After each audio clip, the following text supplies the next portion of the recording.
Hi, I'm Dennis. This is my new HVZ primary.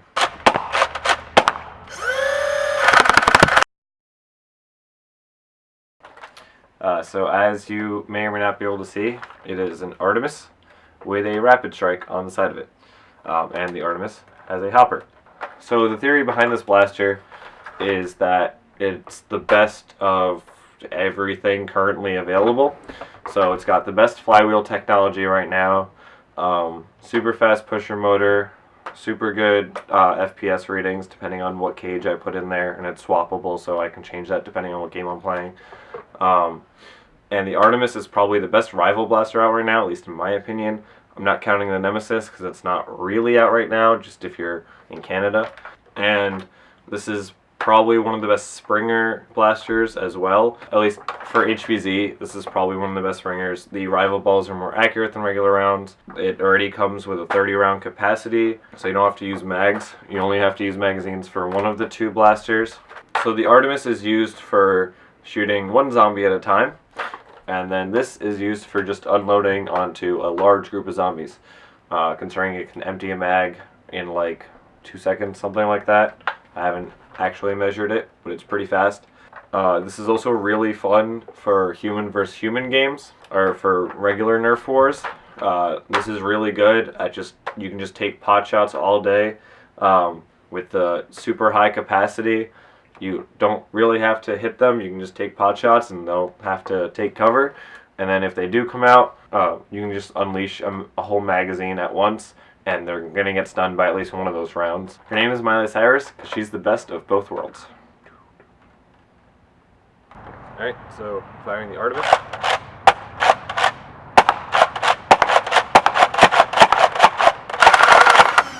And that apparently too. Alright, so Artemis fires fine. Sometimes it shoots too. Slam fire still works most of the time. And firing the Rapidstrike.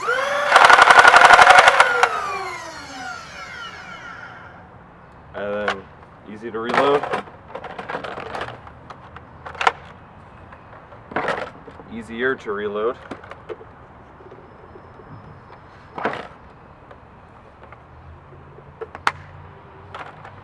Yeah. Cool. Okay.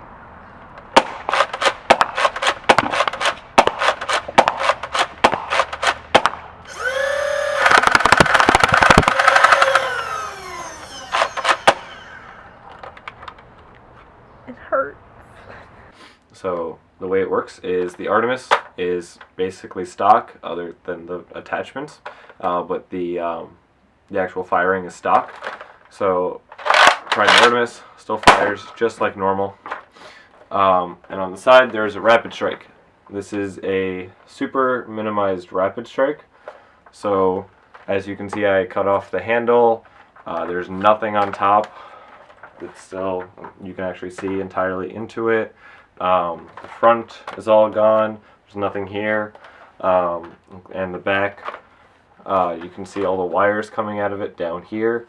I did that to save space and to save weight and try to just make this as small as possible. The Rapidstrike and Artemis fire separately, but using the same trigger. So when I rev the Artemis, the Rapidstrike revs, and then when I pull this trigger, if this is primed, it'll fire the Artemis. If it is not primed, if you pull it back far enough, hear that click? That is an Omron switch that it will activate to fire the Rapidstrike.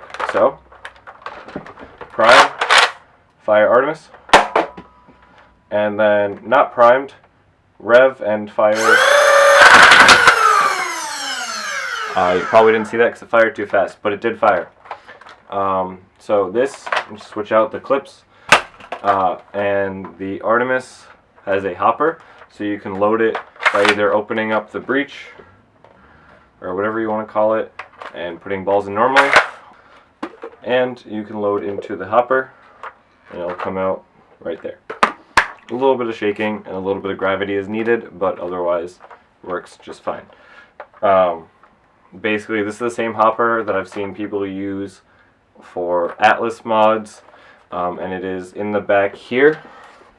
I basically just drilled out the back of one of these tubes in the back piece right here. This little black piece comes out by itself, so you can just drill right through it, and then I put the connector piece inside of there. So this is a 3/4 inch elbow 45-degree connector. Same thing with this one.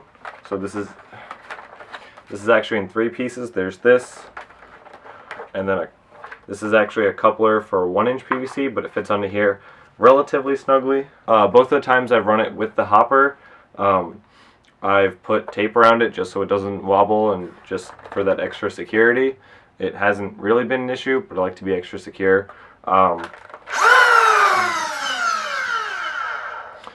At some point I plan to replace these 2 pieces with a single piece so that it's less complicated and takes less space. Hopper, and when I don't want to use a hopper, just a cap works here, and it basically gives me an extra 3 darts capacity. So onto the Rapidstrike. Back here is a Wolverine Mark II, so the actual Wolverine. This is actually a flywheel from the Rapidstrike that I'm using as a motor cover for the back. This here is from Black Steel Props, just a motor cover. It's the only one that I know of that is available right now that doesn't come with the extra bit right here for to cover the area where there used to be a rail, a tactical rail, which is primarily the reason I got it. And that's mostly because I didn't want to buy an aftermarket product and have to change it in order to put it onto my blaster. It feels like a waste of money to buy something that's not already made for what I need it for. Inside I have a Dean's connector right there, so I can swap out these cages. So if I want, I can throw in another cage. I doubt I'll be using any metal cages though, because I want to save weight on this. So this is a 3D printed Black Steel Props cage with blaster parts, flywheels, and XP 180s. All the wires are hooked up down here into the Artemis. So the Artemis is the activator for both. It's a 3D printed mag release. And this is a rail from, I believe, a Zeus that I put on here just to make it match more. And I tried to paint on the white stripes to match the Artemis's white stripes that it would now be covering.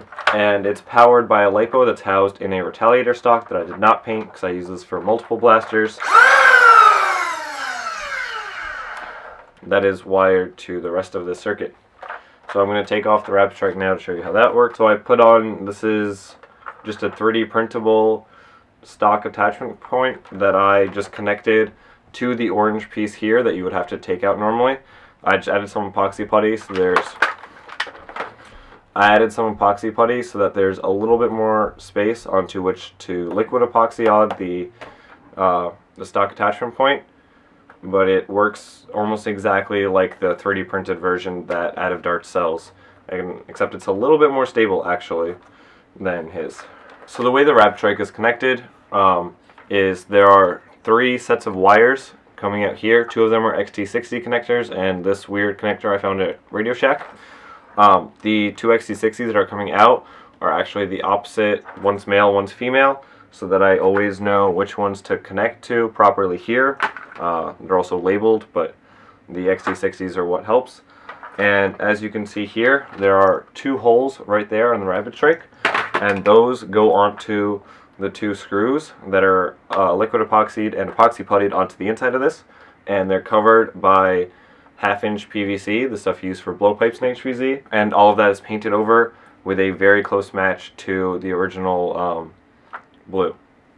And you would just put on the Rapidstrike, match up the holes like so, and then just use these 2 nuts to keep it on there. And that's how that works. So fun fact, when you minimize the Rapidstrike this much, it only leaves 1, 2, 3 screw ports.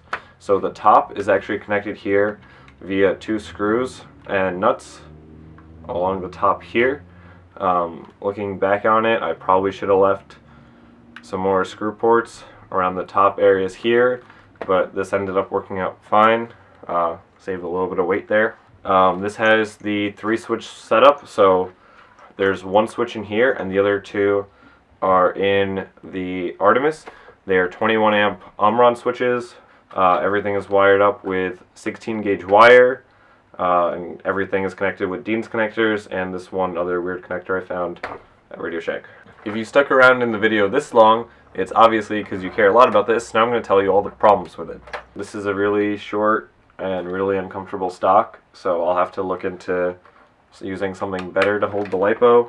I might end up building something so that I can hold a LiPo somewhere in this area, because it'll be out of the way, and then I won't need a stock at all.